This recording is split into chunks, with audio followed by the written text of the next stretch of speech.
오늘 하세나 본문은 요나 4장 5절에서 11절까지의 말씀입니다. 요나는 그 성읍에서 빠져나와 그 성읍 동쪽으로 가서 머물렀다. 그는 거기에다 초막을 짓고 그 그늘 아래에 앉았다. 그 성읍이 어찌 되는가를 볼 셈이었다. 주 하나님이 박 넝쿨을 마련하셨다. 주님께서는 그것이 자라올라 요나의 머리 위에 그늘이 지게 하여 그를 편안하게 해주셨다. 박 넝쿨 때문에 요나는 기분이 무척 좋았다.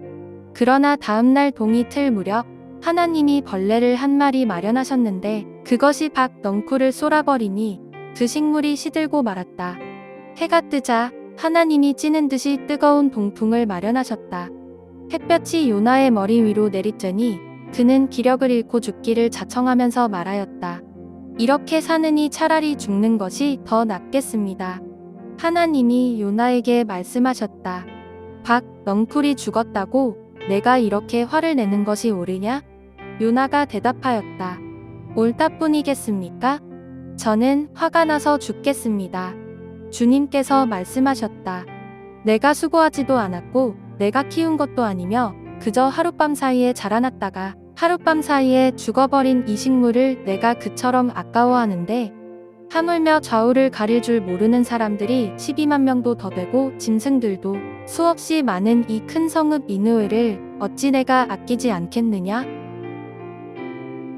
어제 말씀은 하나님께서 요나에게 너가 그렇게 화를 내는 것이 옳은 것이냐는 질문으로 끝이 나고 오늘 말씀에서 장소가 바뀌게 됩니다. 요나가 성읍에서 나와 동쪽에 자리를 잡고 초막을 짓고 앉아 무슨 일이 일어나는지를 보려고 기다렸습니다. 요나는 선지자로서 성 안에 있어야 했음에도 불구하고 성 밖으로 나가 성 안을 내려다볼 수 있는 곳에 초막을 짓고 그늘 아래에 앉았습니다. 니느웨 왕은 여호와 앞에 자신을 낮췄지만 요나는 낮아지길 거절하고 오히려 편하게 쉬는 것을 택한 것이죠. 성 안이 아닌 성 밖에 있다는 것은 자신을 니느웨 사람들로부터 분리시킨 것을 의미합니다. 요나는 그저 하나님이 니느웨 성읍이 어찌 되는가를 지켜보는 관찰자의 태도를 취하고 있는 것입니다. 성경은 요나가 성읍에 무슨 일이 일어나는 것을 지켜보려 한다고 말씀하는데 이것은 하나님께서 어떠한 행동을 하실지를 지켜보는 스스로 감시자가 되겠다고 하는 의미입니다. 6절에서 하나님께서는 요나를 위해 박넝쿨로 그늘을 만들어 주셨습니다. 박넝쿨의 은혜를 입은 요나가 그것으로 말미암아 크게 기뻐했다고 증언합니다. 하나님의 은혜가 니느웨에 임한 것을 보며 요나는 하나님을 악하다고 평가했습니다. 그러나 지금 자기에게 그늘의 은혜가 임하자 그것을 기쁘게 여겼습니다. 이것이 바로 요나의 자기중심적인 모습이었습니다. 그런데 이어서 하나님께서는 벌레와 또 뜨거운 동풍과 해를 보내서 박넝쿨을 말리고 요나를 뜨겁게 하십니다.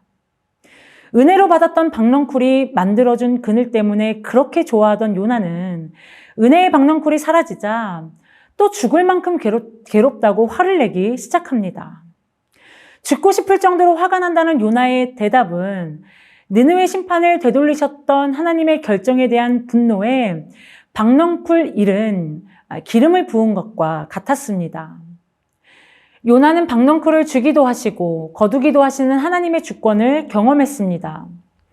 하나님의 주권 앞에 요나의 반응은 자신에게 좋은 환경이면 좋아하고 좋지 않으면 분노했습니다.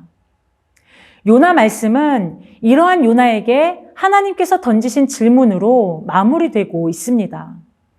그리고 이 질문은 오늘 우리에게도 던져진 질문입니다. 주어진 삶이 내가 기대한 대로, 내가 계획한 대로 흘러가야 하는 것은 아닙니다. 그렇게 되어지지도 않고요. 하지만 우리는 내 뜻대로 되어지지 않아 실망하고 화가 납니다. 사랑하는 성도 여러분, 우리가 하나님의 주권을 인정한다는 것은 내 뜻과 계획에 하나님이 들어오는 것이 아니라 내 모든 뜻과 계획을 하나님의 주권 아래에 두는 것입니다. 하나님의 기쁨을 위해서는 내 인생의 박넝쿨을 주실 수도 있고 거두실 수도 있는 것입니다. 그것이 바로 하나님의 주권입니다. 오늘 하루도 우리 인생의 모든 크고 작은 일들을 하나님의 주권 아래에 두고 그것을 인정하는 우리의 삶이 되시기를 축복합니다. 오늘의 아시조는 자신이 속한 일터와 학교를 축복하며 기도하는 것입니다. 지금 이 자리로 인도하신 하나님께 감사하며 자신이 속한 일터와 학교가 하나님이 기뻐하시는 곳이 될 수 있도록 함께 기도해 봅시다. 오늘의 아시조 함께 하시죠.